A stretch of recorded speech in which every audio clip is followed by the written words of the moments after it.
Right, even more Wilds of Eldraine spoilers to go through today. And yesterday we saw some real strong playable cards. And they were rares. They weren't mythics. We ain't gonna worry about using those mythic wild cards. These were rares and I'm really excited. So today, hopefully we get to see some goodies. I want to see some more standard playables. There's some decks I'm already brewing in my head ready. Let's get into them. Okay, first off, we have the Ingenus Prology. So X and 1 blue for a 0/1 with Skulk. So it can't be blocked by creatures with greater power. Enters a battlefield with X +1/+1 counters on it. Then at the beginning of your upkeep, if it has 1 or more +1/+1 counters on it, you may remove one. If you do, draw a card. This is a weird one. So let's say you pay 3 mana, as an example. You get a 2/2 for 3. Don't really care about the Skulk, right?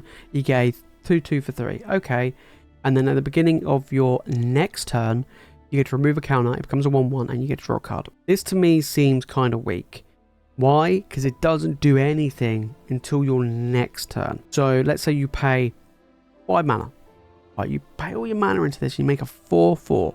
The Skulk kind of becomes irrelevant at that point. It becomes a 4/4. It doesn't do anything until your next upkeep. And even if it does get to your next upkeep, you only draw 1 card. You draw 1 card and it becomes a 3/3. Yeah, this doesn't seem very good to me. Like, I was hoping this might have a bit more oomph, but it seems kind of weak. Likeness Looter. Blue-black, 1/1 flying. Tap, loot, okay. Then you get to pay X and then becomes a copy of target creature in your graveyard with mana value X, except it has flying and this ability. Only activate as a sorcery. So, yeah, I mean, probably not. You get a 2 mana 1/1 flyer. Okay, has loot, which is quite relevant. You know, having a 2-drop that loots is just pretty cool. And has this additional ability on there. It may see relevance. I mean, what? Let's say, I don't know, you discard Shieldred as an example. You then, you know, you get to turn 4, you pay 4 mana. It then becomes Shieldred that flies. I mean, it's a sorcery ability. I think if you can activate at any time, then I think it would be pretty good. But the fact is, you got to wait to your turn. You kind of have to maybe potentially tap out or at least sink a lot of mana into this. To me, it doesn't seem that great. So we'll have to wait and see if it will see play. Do I think it will? Probably not. I mean, it is a fairy, so it has some relevance. It could see play in a fairy list. I think the ability to loot is strong, and that's not one thing to ignore. And the other ability is kind of a little bit of a bonus. But right, then we have the Pollen Shield Hair. 2 mana 2/2 creature tokens you control get +1/+1, so it buffs all your tokens, okay. And then it's got 1 green sorcery, target creature you control gains vigilance and +X/+X until the end of turn, where X is the number of creatures you control. Yeah, this is pretty good. Like, if you want to build a token list, this is what you need, right? The fact is it buffs all your tokens for 2 mana, so we got a kind of a Lord effect for tokens. 2 mana 2/2, okay. It's got a good upside with the adventure, because that's actually a legit good adventure. The vigilance, I kind of wish it was trample. You can get that, get that damage in. But this is actually pretty good. Like, you know, being able to buff all your tokens if you do make a lot of tokens is pretty good. I mean, we've already seen the free Blind Mice saga. We also have, of course, the wedding announcement. So this could see potential in a green, white, go wide list. And then you can just buff your guy, you know, to have vigilance. I kind of feel like trample would be better, but we'll take vigilance. Yeah, this seems pretty good. I don't think it will see anything out, like, obviously outside of a token deck, that's literally what it does. But if a token deck is strong, I feel like this will probably have a home. Alright, we have the Raging Battle Mouse. 2 mana 2/1. The second spell you cast each turn costs 1 less. And then at the beginning of your combat on your turn, if 2 or more non-land permanents enter the battlefield, then target creature gets +1/+1 to the end of the turn. Sick artwork. Love the artwork. Not very good. So you get a 2 mana 2/1. The second spell you cast each turn costs 1 less. Okay. And then the celebration is not the greatest either. You get +1/+1. Yeah, this doesn't seem like a really good card to me. You know, 2 mana 2/1. Your second spell costs 1 less. Yeah, it just seems a little bit, compared to some of the other mono red cards we've seen, it does seem a bit poor. Right, next we've got a Rat Lord. We've got Lord Skitter Sewer King. Whenever another rat enters the battlefield under your control, exile up to 1 target creature from an opponent's graveyard. At the beginning of combat on your turn, create a 1/1 rat. It can't block, and it's a 3/3. This is actually a pretty decent creature. I mean, a 3 mana 3/3 is pretty average stats. When it enters the battlefield, whenever another rat enters the battlefield under your control, you get to exile a card from an opponent's graveyard. Again, that's pretty good. And then at the beginning of your combat, you make a 1/1. So it comes to play, you get 3/3. It doesn't do anything immediately. Start your combat, you make a 1/1, remove a card from the graveyard. And you can do that every single turn. In a rat tribal deck, this is going to be very strong. Just in general for Graveyard hate, I rate this. Of course, it's got to compete with Graveyard Trespasser. At the moment, Graveyard Trespasser is way better, but still, it's quite a nice one. We've got another one of the creature lands. We've got the Restless Bivac. I never can say it right. Red, white land, 3 mana. So I think it's the cheapest one to activate. It becomes a 2/2 white ox creature until the end of turn. It's still a land, so a 2/2, it's okay. And then whenever it attacks, you get put a +1/+1 counter on a creature you control. So let's put it, say it puts on itself, 3 mana, 3/3, not too bad. But if you put on another creature, that could be pretty good. I do feel like this is not as good as some of the others. So far, to me, I think the green blue and the green black one is the best. This still is going to go in a more of an aggro style list. You're buffing up your creatures. 2/2's not the greatest, but yeah, good. It's a creature land, so it's going to see play. Alright, so now we actually got the last one. So this is the last one we haven't seen, which is the blue-red one, Restless Spire. 2 mana. So this is now the, okay, this is the cheapest one. Until the end of turn, it becomes a 2/1. As long as it's your turn, has first strike. Okay, wouldn't expect that for this, but sure. And whenever it attacks, you get to scry 1. This is actually pretty decent. This is actually pretty decent. Like, it's obviously going to be attacking. You're not going to be blocking with this. You can get in some little chip damage with first strike. Not an insane body, but you can get in, scry. Not bad. Not the greatest. I still feel like the green, black, and the blue, green is probably the best one. But this will, again, this will see play. I don't know what deck it'll go in, but it's not bad. To be fair, it's better than the one of the previous ones we had, the Wandering Fumarole. I mean, that was terrible. So this might be a little bit better because it is quite cheap. Okay, next up we have Red Cap Gutter Dweller. 4 mana 3/3 with Menace. When enters the battlefield, you create 2/1/1 rats. They can't block. At the beginning of your upkeep, you may sacrifice another creature. If you do, put a +1/+1 counter on him. Exile the top card of your library. You may play it this turn. So you get 4 mana for a 3/3 and 2/1/1s that can't block. It's not bad. It's kind of it reminds me a little bit of like Siege Gang Commander. Not quite as good as Siege Gang, but it's cheaper. It's 4 mana, not 5.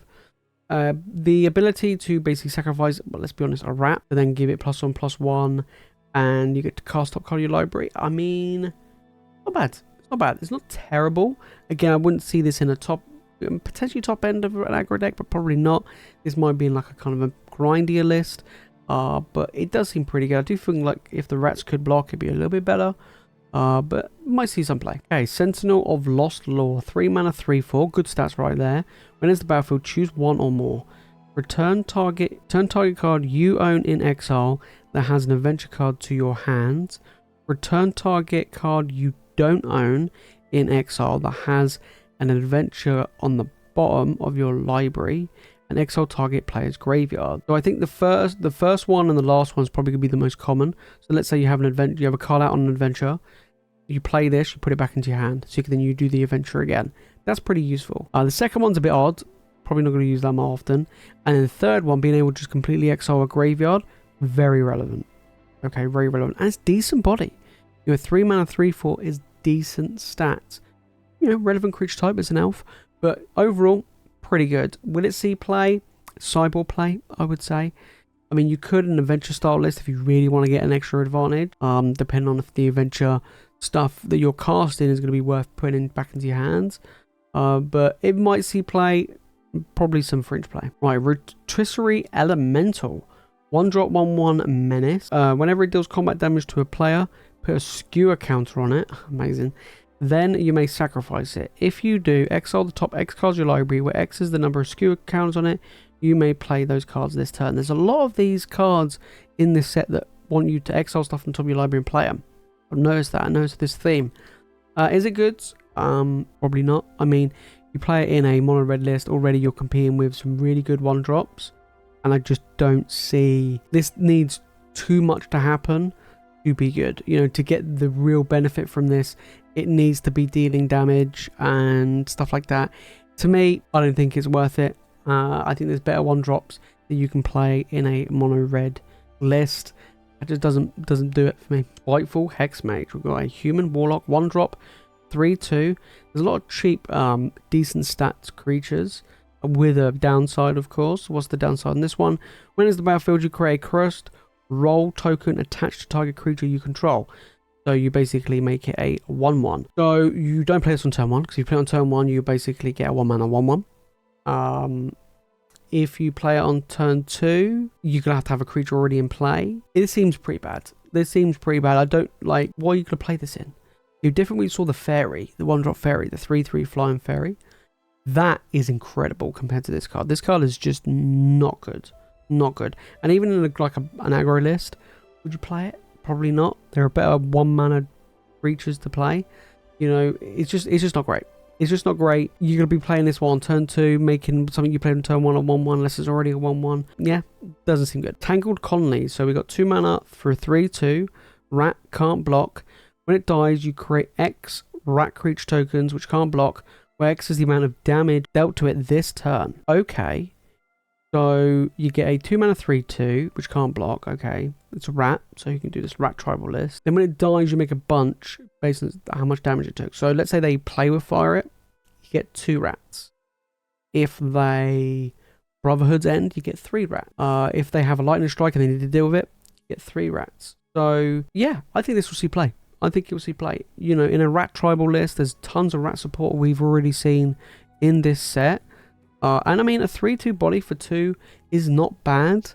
That has an upside. If it dies, you know, you basically get a bunch of rats, but it's only if it dies by damage. If they cut down it, it feels bad. If they go for the throw it feels bad. Of course, you got Obfuscation and Wandering Emperors and all that sort of stuff. So most of the time, you're probably not going to actually get that many rats. But if you're playing against a deck where red is their form of removal, then it could be pretty good. Okay, we have a saga next. We've got the Apprentices Folly. So 2 colorless, 1 blue, 1 red. First mode, you get to choose a target non-token creature you control that doesn't have the same name as a token you control. Then you create a token that's a copy of it. It isn't legendary. It's a reflection in addition to its other types and has haste. That's a lot of stuff. And that's for the first 2 modes. And the last mode is you sacrifice all your reflections. So, kind of seems poor. Doesn't seem that great. Probably won't see any play. Quite a fun draft card, I guess, but to me, it's probably a very, very weak saga. I don't see it really seeing any play. I don't know what deck you could even want to put it in. But yeah, I mean, could be a fun build around, but I don't really see it. Okay, then we have Yenna Red Tooth Regent, 4 mana for a 4/4. Okay, pretty decent stats. Elf, Noble, relevant creature type. Pay 2, tap, choose target enchantment you control that doesn't have the same name as another permanent you control. Create a token as a copy of it, except it isn't legendary. If the token is an aura, untap her, then scry 2. Activate only as a sorcery. Okay, so we basically have a way to double up on our enchantments. So you get a copy of an enchantment you control that doesn't have the same name as another permanent you control. So let's say you add Pacification, right? You pay 2, you get another copy of it, and you exile another creature. That's pretty good. It makes it so it's not legendary. I mean, this in Calyx is going to go absolutely ridiculous. So I kind of feel like this will have a home in that green-white enchantment deck, to be fair. This would fit quite nice. And, you know, double up on all your auras and just your enchantments. Get to scry and untap her. You can get some really crazy turns, really explosive turns with this. So, yeah, I quite like this card. Decent stats as well. So you got this and the Mono White Archon, the 4 mana 4/4 flyer. That kind of like buffs all your creatures as being enchanted. Could these be the 2 top ends, you know, in the aura list? Potentially. We'll have to wait and see, but I really like this one. Then we got the Werefox. We got a Werefox, interesting. We got a Werefox Bodyguard, 3 mana 2/2 Elf Fox Knight with Flash. When it's the battlefield, exile up to 1 other target non-Fox creature until Werefox leaves the battlefield. Then you can pay 2, sack it, gain 2 life. So this is probably going to be like more like a protection thing. Someone goes to kill, I don't know, your Adeline. Flash this in, you exile it, and then you have a 2/2 body, and then you could sack it whenever you want to then gain 2 life. Or you could do it as a flash, kind of like a Brucathar. I mean, Brucathar is probably a bit better, but you've got the same stats. 2 mana 2/2. It's got flash, which actually is pretty decent. You know, that sacrifice effect probably is a little bit not great, but it's more of, you know, it comes down. I think having flash is really good, right? Your opponent's going to be like, oh, they got 3 mana open. They don't have the 4 mana for the Wandering Emperor. You swing in, and they're like, boom, here's my fox. Exile your guy. I quite like it. I think it will see play. Definitely when like Brucathar cycles out, this will have a home a little bit more. But having flash is quite nice. and you can do it to protect your creatures, which I do rate. You know, you could have it as a little bit of a form of protection if you really wanted to, or like I say, flash, get rid of your opponent's stuff. Is actually quite nice. So there you have it, guys. Even more Wilds of Eldraine spoilers. Some pretty cool ones, some pretty weak ones this time. Yesterday was a lot more exciting stuff. For me, this is really cool tribal theme with the rats. I quite like it. There's some somewhat decent cards.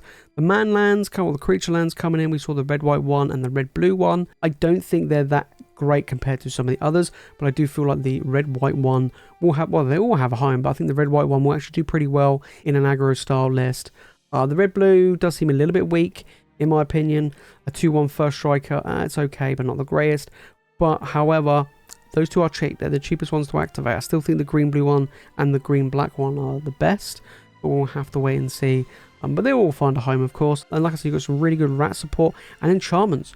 Green, white, enchantments looks to get a massive buff in this set. It'll be really interesting to see how that deck performs in the long run. If you made this far into the video, guys, and you've enjoyed it, make sure to smash that like button and make sure you subscribe for more Magic content. And let me know down in the comments what is your favorite card shown today or just in this set alone. This set is exciting me. I'm really looking forward to playing Standard again. Standard at the moment's been pretty poor as you have the kind of limbo in between kind of cycles. I'm really looking forward to Wilds of Eldraine. Make sure to join back in tomorrow for more spoilers, and don't forget to stay tuned for the decks when this set drops, because we're going to be playing a ton of Standard when this comes out. That is it from me, guys, in this video. Thank you all so much for watching. I'll see you in the next one.